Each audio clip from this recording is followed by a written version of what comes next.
OK, bonsoir, bonjour à vous deux. Merci d'être là. Trois, parce que j'ai d'autres mondes en arrière de moi, puis j'ai mes chiens, donc on peut dire qu'on est six. Euh, Petit live, en fait, petit training sur comment comprendre son corps, l'énergie pendant les menstruations, pendant les périodes, qu'est-ce qui varie, qu'est-ce qu'il faut faire, comment ça fonctionne. Fait que je vais vraiment expliquer ça. C'est un survol. Je vous dis, je suis pas un professionnel de ça, puis j'ai pas la prétention de dire que je sais ce que vous vivez quand vous avez ça, quand vous avez vos périodes à chaque mois. Donc, pendant longtemps, on a malheureusement eu tendance à considérer que le corps féminin, c'était une version qui était plus fragile que le corps masculin. Les programmes d'entraînement, les protocoles nutritionnels, les études scientifiques, ça a presque tout été construit sur le modèle masculin. Tout a été fait, si on peut dire, par des hommes, pour des hommes. Les femmes ont souvent été, très souvent, malheureusement, laissées de côté dans tout ça. Mais ce qu'on peut garantir, c'est que les femmes, c'est pas des petits hommes. C'est pas une version moindre de l'homme. C'est juste que vous fonctionnez d'une façon qui est complètement différente. Votre corps va fonctionner selon un rythme cyclique qui va être influencé par pardon, les fluctuations des hormones. Dans le fond, vos hormones vont monter, vont descendre, vont monter, vont descendre. Fait que ça va être tout ça pendant ce cycle-là. Ce cycle-là, c'est loin d'être un break pour vous autres, c'est loin d'être un frein là, ou de quelque chose qui vous ralentit. Ça peut vous devenir vraiment un bon allié si vous apprenez à le comprendre. Aujourd'hui, on va parler du lien entre le cycle menstruel, ton niveau d'énergie, comment ça va influencer ta force, comment ça va influencer ta motivation, ta récupération, comment adapter ton entraînement aussi pour performer sans te brûler. Parce qu'il y a une passe là-dedans qu'on va voir qui est vraiment plus difficile, le niveau physique, là, que vous êtes plus fatigué, puis tout le kit. Pardon. On veut juste, en fait, je veux juste que vous soyez capable de comprendre qu'est-ce qu'il faut faire pendant chaque étape. Donc, je vous apprends rien. Un cycle menstruel, ça dure environ 28 jours. C'est divisé en quatre grandes phases. Chaque phase va influencer ton énergie, ta physiologie, même ton mental va être influencé à cause des phases. La phase numéro un, qui est la phase menstruelle, qui est du jour 1 au jour 5, c'est le moment des règles. Vos hormones, estrogène, progestérone, ça chute brusquement. Le résultat, c'est que vous êtes fatigué, vous avez une baisse de motivation, sensibilité émotionnelle, des crampes, des douleurs articulaires. C'est les SPM, on va appeler ça de même. Non, c'est pas les SPM pantoute, ça, c'est les SPM, c'est pas de suite. Votre corps est littéralement en train de se réinitialiser. Votre système hormonal, en fond, il réinitialise tout. Donc, c'est une phase de récupération. On va prendre ça, ce jour 1 à 5 là, comme étant une phase de récupération. L'objectif, ça va être d'écouter votre corps, bouger plus doucement, mettons. Le mot-clé dans tout ça, là, ça va vraiment être la douceur. Dans le fond, c'est marche, stretching, yoga, mobilité. Si tu te sens assez bien, tu peux même y aller pour des courtes séances. Voyons, excusez-moi, au gym, mais mettez-vous pas de pression. Comme j'ai dit, vraiment, la clé, là, le mot-clé, c'est la douceur avec vous-même dans ce temps-là. La phase 2, qui est la phase folliculaire, c'est du jour 6 à 14. Là, tout va changer. Les estrogènes vont commencer à grimper.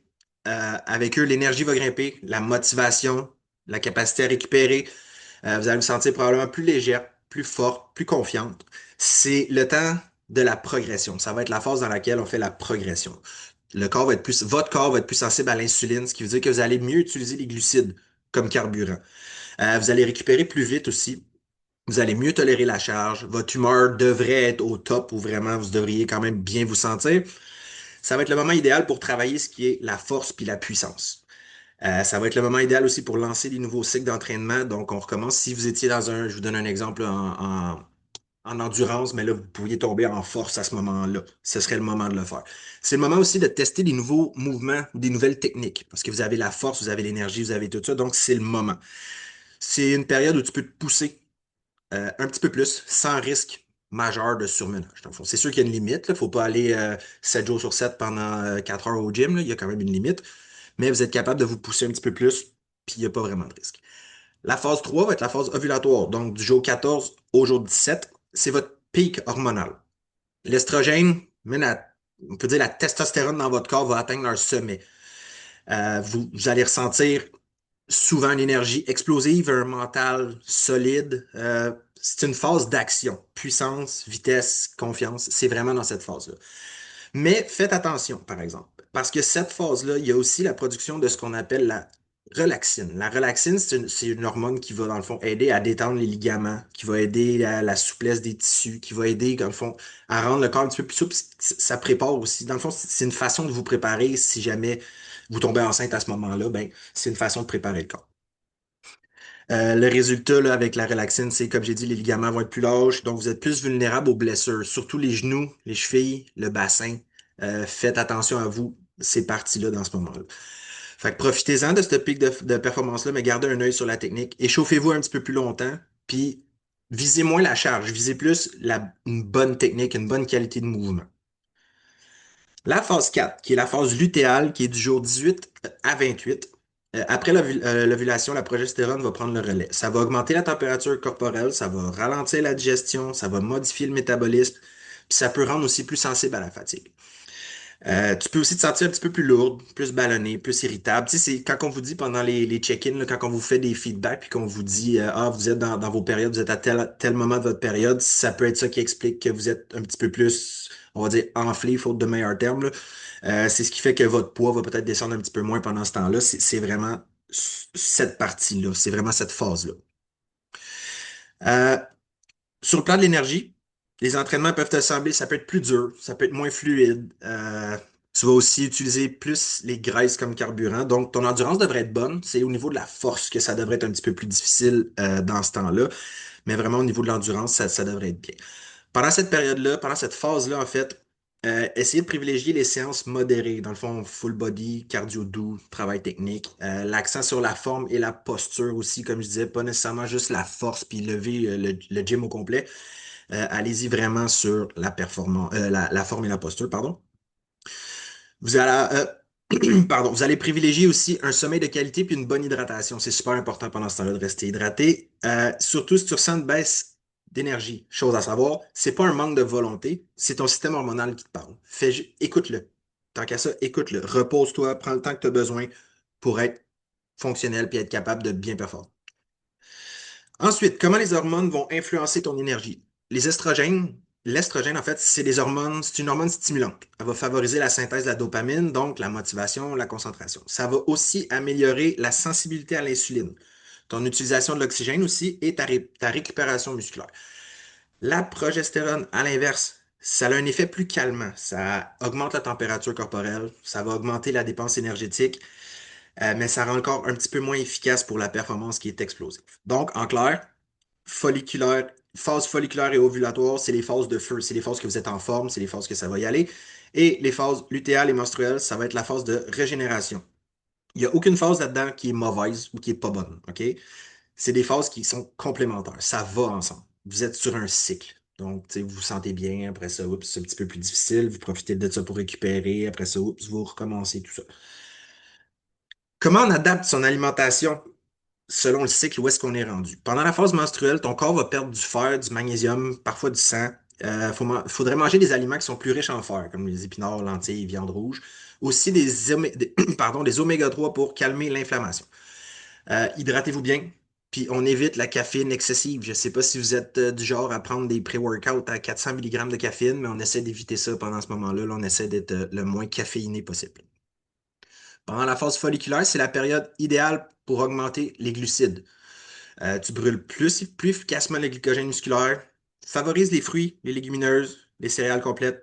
Ton métabolisme, il va être stable dans ce temps-là, donc c'est aussi une bonne période pour créer un léger déficit si ton objectif, c'est une perte de gras. Vu que, pardon, tu l'utilises mieux, ben, d'en avoir plus, ça va être bon, ça va le brûler encore plus. Dans la phase ovulatoire, ton corps, il carbure, donc il a besoin de carburant. Les glucides rapides avant les séances intenses d'entraînement, ça serait bon. Les protéines après, hydratation plus. Vraiment, hydratez-vous. Surtout si vous êtes quelqu'un qui transpire beaucoup, là, hydratez. Pendant la phase lutéale, l'appétit augmente naturellement. Tu peux avoir des cravings pour le sucre, pour le gras. Tu peux avoir toutes sortes de cravings. Combattez-les pas. Ce que je veux dire par là, anticipez-les à la place. Ajoutez des fibres, ajoutez du magnésium, gardez-vous une place dans vos macronutriments pour des petits carrés de chocolat noir, des noix, des choses comme ça. Pendant cette phase-là, le métabolisme, il augmente de 100 à 150 calories par jour en moyenne. Donc, vous en brûlez plus. Donc, c'est normal que vous ayez besoin d'en avoir un petit peu plus pour avoir la même énergie que d'habitude. Le mental et le mindset féminin. On oublie souvent que les hormones, ça influence aussi l'état d'esprit. En phase folliculaire, vous pouvez vous sentir invincible. En phase lutéale, vous allez douter, vous allez vous comparer, peut-être vous allez même vous fatiguer plus vite.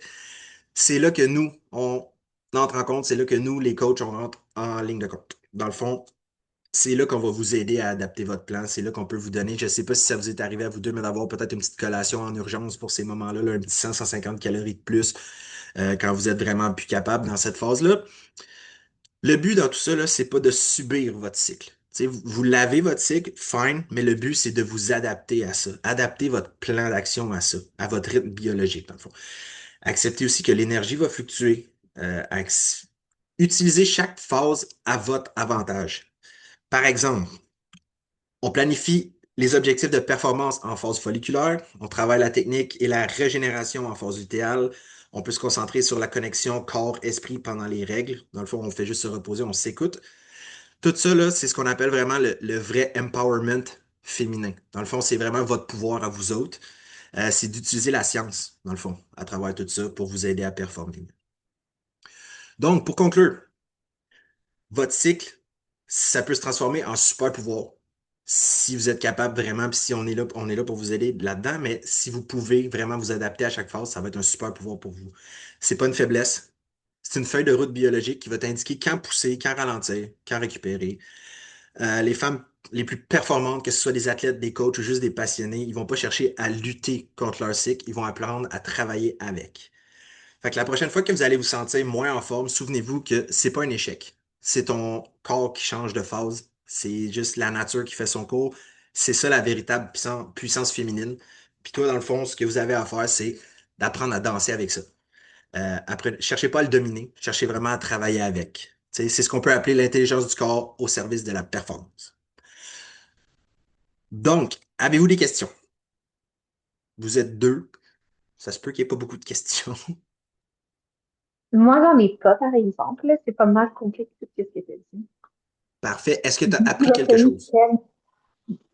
j'ai peut-être pas appris quelque chose, mais je me suis reconnue dans toutes les phases, par exemple. Parfait. Au moins, tu t'es reconnu. Donc, j'ai parlé avec une personne. Au moins, c'est parfait. Amélie, Ouais. est-ce que tu as une question? Est-ce que il y a quelque chose que tu Hey, aimerais savoir? moi, pour vrai, que j'ai jamais fait attention à mon cycle parce que j'en avais pas tant besoin. Honnêtement, j'apprends vraiment beaucoup de choses. Je suis un peu comme flabbergastée, puis ça me donne vraiment beaucoup d'idées sur. Oh, excusez-moi, là, je suis en auto. Ça me donne vraiment beaucoup d'idées sur comment l'utiliser pour optimiser autant mon entraînement que mon alimentation, puis ultimement vraiment mieux me comprendre là, dans les différentes phases au niveau mindset, inflammation, puis tout ça. Là. Je vais réécouter le live, c'est clair, pour prendre des notes, là, vu que je suis en auto. Parfait.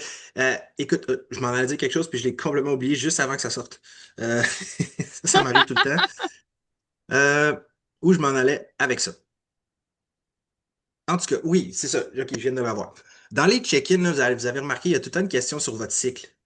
C'est pas une obligation de le tracker, mais c'est juste en lien avec ce que je viens de vous dire. Ça peut être important qu'on le sache si on veut être capable de vous aider avec la meilleure performance possible. Fait que c'est pour ça qu'on vous le demande, parce que aussi ça peut, de un, expliquer pourquoi le poids ou quoi que ce soit descend pas autant qu'on aimerait, mais ça peut aussi nous dire, OK, cette semaine, c'est la phase menstruelle qui s'en vient, par exemple, ben, on peut faire X choses pour aider. Ou, tu sais, on est capable de savoir ça, puis plus on le fait avec vous, plus on se spécialise aussi là-dedans, puis plus ça devient en même temps facile pour nous. Je pense surtout au niveau des coachs hommes, parce qu'on vit pas ça, puis on connaît pas ça. Fait qu'on se fie sur vous un petit peu ce que vous faites, puis comment ça se passe, puis on essaie de vous aider avec ça. Avez-vous d'autres questions?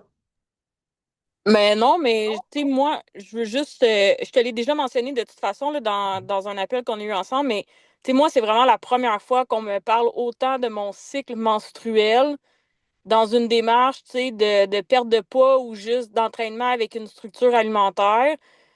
Puis honnêtement, je pense que c'est un game changer, tu sais, que vous ayez cette approche-là, puis que vous le mettiez de l'avant, parce que je pense effectivement qu'il y a une belle façon de le moduler, puis de se l'adapter, puis se l'approprier aussi, là. Oh, il y a une bonne façon de juste faire un bon game plan pour que vous soyez capable de performer le plus possible. Je suis tellement habitué en anglais, je m'en dis in accordance, mais en lien avec vos phases. Tu sais, il y a une façon qu'on peut le faire, il y a des plans de match qu'on peut se faire. Tu sais, il y a des personnes que c'est vraiment plus difficile. Même au niveau des douleurs, si je peux prendre ma blonde en exemple, qui est en arrière de moi, qui aimerait peut-être pas ça que j'en parle, mais ses douleurs étaient l'enfer.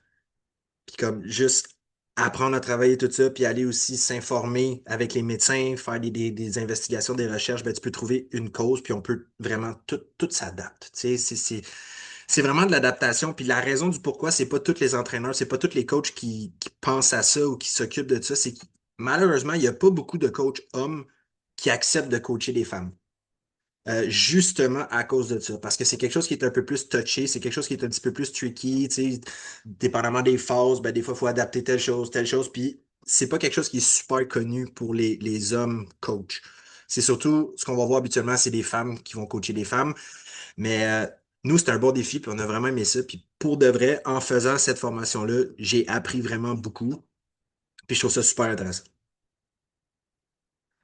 Donc, j'arrête l'enregistrement.